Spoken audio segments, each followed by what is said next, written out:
Hydroxychloroquine has been widely used as a drug to treat malaria and to prevent malaria in travelers to malaria-endemic zones for decades. Once its anti-inflammatory and immune suppressant properties were identified, it began to be used the world over in autoimmune diseases such as rheumatoid arthritis and systemic lupus erythematosus. In fact, in developed countries without malaria, it is widely but almost exclusively used by rheumatologists. When the chikungunya pandemic seeded epidemics in various states in India during 2002 through 2006, many patients in the post-chikungunya fever phase developed large joint pain and swelling, lasting months to years. Hydroxychloroquine came to their rescue and doctors have been using it with remarkable success, but with all due precautions.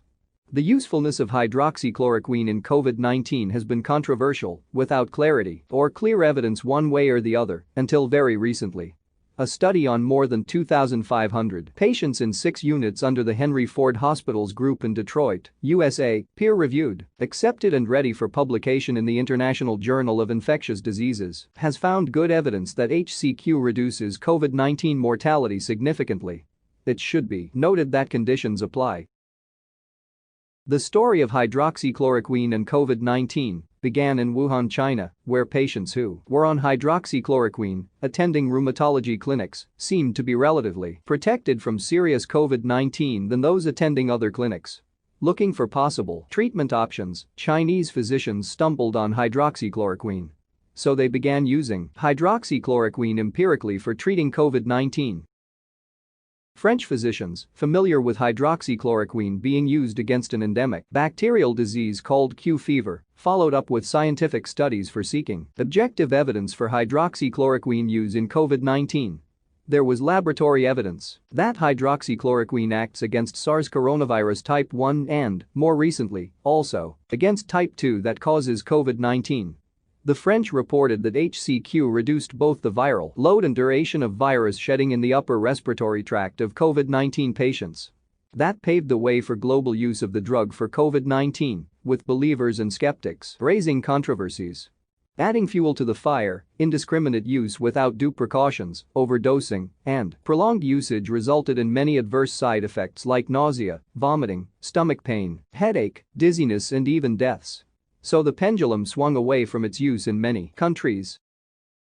In the US, rheumatologists were unhappy because of shortage of hydroxychloroquine for the legitimate needs of their patients on account of heavy demand for the drug to prevent and treat COVID-19.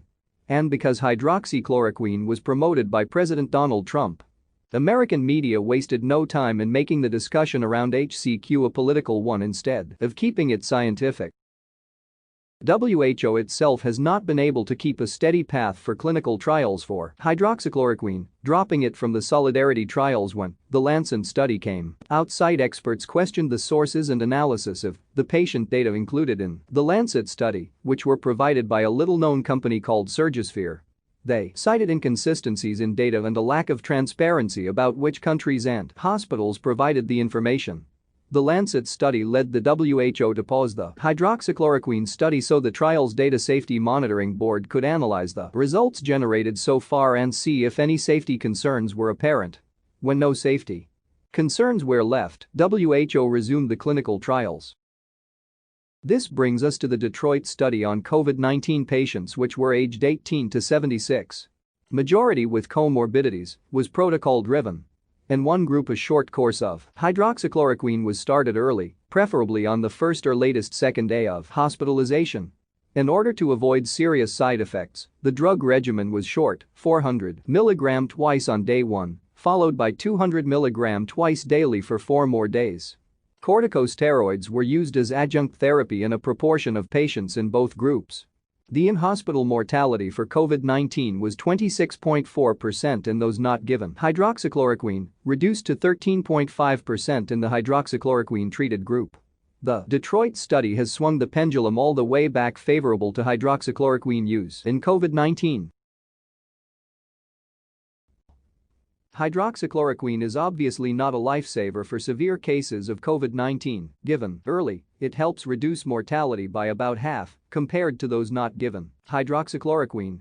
It has swung the pendulum all the way back, favorable to hydroxychloroquine use in COVID-19.